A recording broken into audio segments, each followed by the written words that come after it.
Selon toi, est-ce que c'est bien de se peser régulièrement? Moi, je pense que ça dépend du contexte de la personne et c'est ce dont on va parler aujourd'hui. Quand je dis se peser régulièrement, je veux dire se peser plusieurs fois par semaine, mais une seule fois par jour.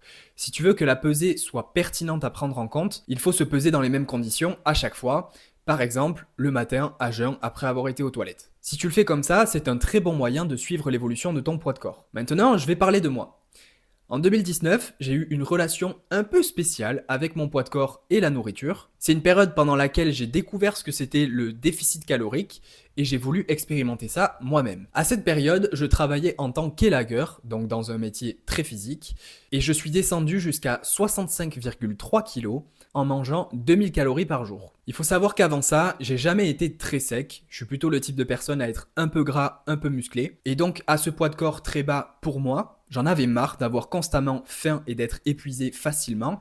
Du coup, j'ai décidé de manger beaucoup plus à ma faim. Et donc, je suis monté jusqu'à 80 kilos en l'espace de 9 mois, puis descendu à 74 en 3 mois, puis remonté à 81 en 7 mois, et redescendu à 74 en 3 mois, etc., etc. J'ai eu plusieurs phases pendant lesquelles j'ai pris du poids ou perdu du poids. À chaque fois, c'était intentionnel, et pendant toutes ces périodes, je me suis pesé à chaque fois. Aujourd'hui, ça fait maintenant plus de 4 ans que je me pèse régulièrement, et c'est encore quelque chose que je conseille fortement aux gens. Parce que je pense que c'est la meilleure manière de voir si on va vers notre objectif ou non. Par contre, à la période où je faisais 65 kilos, j'avais une relation malsaine avec mon poids de corps et avec la nourriture. Avec le recul, je dirais que ça m'a pris 2 bonnes années pour retrouver une relation saine avec mon poids de corps et la nourriture. Mais en ayant une vue d'ensemble, le problème n'est pas de se peser en soi. C'est plutôt ta manière de réagir à cette pesée qui est saine ou non. Et peut-être que si tu remarques que tu as une relation malsaine avec ton poids de corps, le problème c'est pas la balance, mais plutôt ton poids de corps. Et donc peut-être que tu devrais prendre ou perdre du poids pour te sentir définitivement bien dans ton corps. Et je pense qu'à ce moment-là, tu n'auras plus peur du chiffre écrit sur la balance parce qu'il n'aura plus aucune importance en fait. Tu te sentiras déjà bien.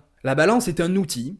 Il n'est pas bon ou mauvais en soi. Si tu fais ta vaisselle avec un marteau, tu vas trouver que le marteau il est nul. Et pourtant, si tu veux enfoncer des clous, tu auras besoin d'un marteau.